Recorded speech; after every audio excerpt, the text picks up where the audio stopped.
ഉറക്കം വലിയ നിലവിളിയൊക്കെ ആരെങ്കിലും കേൾക്കും. ഉറക്കത്തിലല്ലേ പ്രിയേ? ഉറക്കത്തിലാണെന്ന് പറഞ്ഞിട്ട് വല്ല കാര്യമുണ്ടോ? ജേട്ടൻ ഇതിനകത്ത് ഒളിവിലാണെന്ന കാര്യം എല്ലാവരും അറിയില്ലേ? പിന്നെ ഞാൻ എന്ത് ചെയ്യും പ്രിയേ? ഒരു കാര്യം ചെയ്, ഈ കട്ടിലിന്റെ അടിയിൽ കയറി കിടക്ക്. യോ, അവിടെ ഞാൻ കിടക്കില്ല. എനിക്ക് ശ്വാസം മുട്ടും. അത് മാത്രമല്ല, അതിനകത്ത് മുഴുവൻ എട്ടുകാലികളാ. എന്നാ പിന്നെ കൊറേ ദിവസത്തേക്ക് ജേട്ടൻ ഈ നാട്ടിൽ നിന്ന് എങ്ങോട്ടെങ്കിലും ഒന്ന് പോ. കാശൊക്കെ ഞാൻ സൂക്ഷിച്ചോളാം.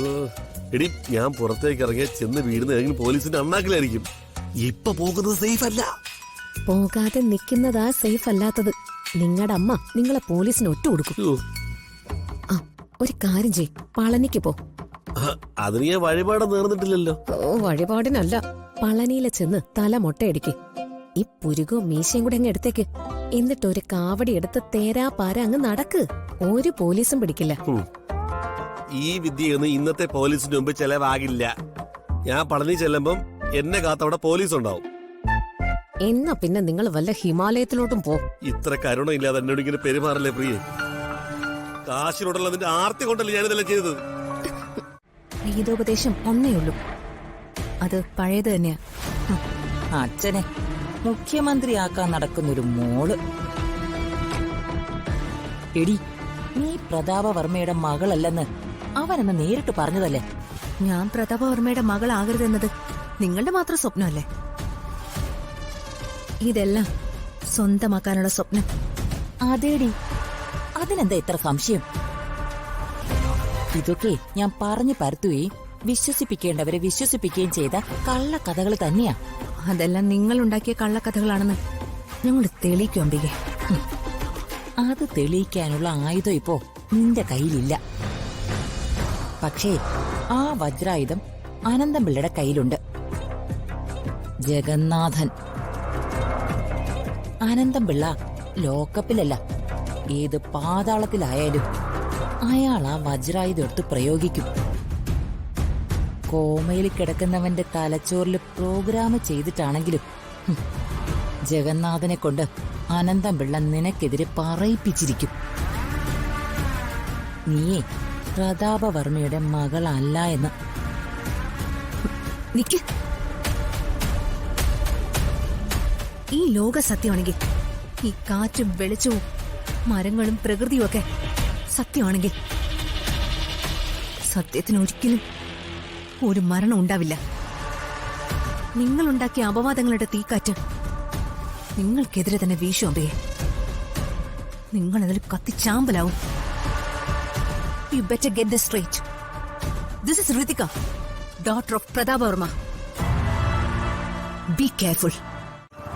രാജു, എന്താ ആലോചിക്കുന്നത്? ആനന്ദന്റെ നവീന്ന് ഒന്നും കിട്ടുമെന്ന് വിചാരിക്കണ്ട. അയാളെ കൊന്നാലും അയാള് സത്യമൊന്നും പറയില്ല. നമ്മൾ എന്ത് ചെയ്യും രാജു? ആ, മറ്റൊരു വഴിയുണ്ട്. എന്ത് വഴി? അതായത് അനന്തം പിള്ളയ്ക്ക് 2 മനസാക്ഷി സൂക്ഷിപ്പുകാര് കൂട്ടിനുണ്ടായിരുന്നു. 2 ഗജ ഫ്രോഡുകളാ. ഒന്നെന്റെ അളിയൻ തന്നെയാ, ജയൻ. ജേട്ടൻ അത്രയും വലിയ ഫ്രോഡൊന്നുമല്ല. പക്ഷെ തരികിടയാ. അളിയനെ കൂടാതെ ഒരു പൊടിയാടി കൂടി ഉണ്ടായിരുന്നു. പക്ഷേ ആ പൊടിയാടി ഇപ്പൊ അകത്തായി പോയി.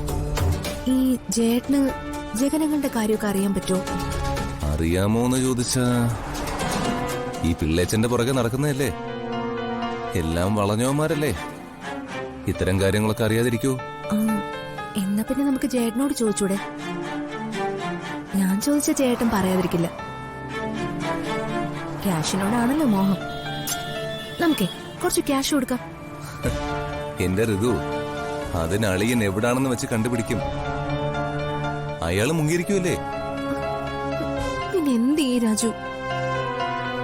ജഗനങ്ങളുടെ കണ്ടുപിടിച്ചല്ലേ പറ്റൂ. അതെ, ആ പാതാളത്തിൽ പോയിന്ന് തപ്പി നോക്ക്, അവിടെ കാണും. ഇല്ലെങ്കി വേണ്ട, മഹാബലിയെ ഒന്ന് ഫോൺ ചെയ്ത് നോക്ക്. മൂപ്പര് പാതാളത്തിലാണല്ലോ താമസം. ഒന്ന് വിളിച്ചു നോക്ക്. 3 അടി മണ്ണ് ചോദിച്ചു വന്ന വാമനൻ മഹാബലിയെ പാതാളത്തിലേക്ക് ചവിട്ടി താഴ്ത്തി. മഹാബലി നല്ലവനായിരുന്നു, അല്പം അഹങ്കാരം മാത്രം.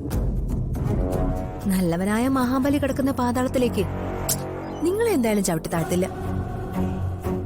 പടുകുഴിയിലേക്കാ നിങ്ങളെ ഞാൻ മൂടാൻ പോകുന്നേ. അങ്ങാടി തോറ്റതിനെ അമ്മയുടെ നേരെന്ന് കേട്ടിട്ടുണ്ട്. അന്വേഷിച്ചു പോയിട്ട് ആളെ കിട്ടാതെ വന്നപ്പോ എന്റെ മേക്കെട്ട് കയറുന്ന എന്തിനാടി? മാഡം, ഈ രാജുവും ഋതുമോളും കൂടി എന്തന്വേഷിച്ചു പോയാലും അത് കയ്യിൽ കിട്ടുന്നവരെ ഞങ്ങൾ അടങ്ങില്ല. ഊണും ഉറക്കവും ഉപേക്ഷിച്ച് അത് തന്നെ അന്വേഷിച്ചുകൊണ്ടേയിരിക്കും. ഒടുവില് ഞങ്ങളത് കണ്ടെത്തുകയും ചെയ്യും. ഇനി മാഡം പറഞ്ഞതുപോലെ പാതാളത്തിലാണെങ്കിൽ അവിടെയും പോയി അന്വേഷിക്കും. അതല്ലേ ഇനി ചന്ദ്രനിലോ ചൊവ്വയിലോ ആണെങ്കിൽ അവിടെ നിൽക്കുന്ന ആളെ ഞങ്ങൾ ഇങ്ങ് താഴെ ഇറക്കും. നിർത്തറ. അതെ സുജാതെ, ഞാൻ അവിടെ ചെല്ലണമെന്നാ പ്രതാപേട്ടൻ നിശ്ചയിച്ചിരിക്കുന്നത്. നിർണായകമായ തീരുമാനങ്ങൾ എടുക്കുന്ന ദിവസം ഞാൻ ചെല്ലണമെന്ന്. അതെങ്ങനെ പോവാൻ പറ്റും? സിസ്റ്റർ പവിത്രയാണ് വർമ്മ സാർ ക്ഷണിക്കുന്നത്, അല്ലാതെ പത്മാവതി എന്ന ചേച്ചിയല്ല. ചികിത്സിക്കാൻ നിന്നത് ഒരു പവിത്രയല്ല, ഭാര്യയായിരുന്ന പത്മാവതി ആയിരുന്നു എന്ന് വർമ്മ സാർ അറിഞ്ഞ വർമ്മ സാറിന്റെ മട്ടുമാറും. എനിക്ക് അത്രത്തോളം ഒന്നും വർമ്മ സാറിനെ അറിയില്ല കേട്ടോ. കേട്ടിടത്തോളം ഉള്ള അറിവ് വെച്ചാ ഞാനീ പറയുന്നത്. നീ പറയുന്നതിലും കാര്യമുണ്ട്. ഞാൻ അതൊക്കെ ഓർത്ത് വിഷമിച്ചിരിക്കുന്നത്. ചേച്ചിയോളം വിവരവും വിദ്യാഭ്യാസവും ഒന്നും എനിക്കില്ല.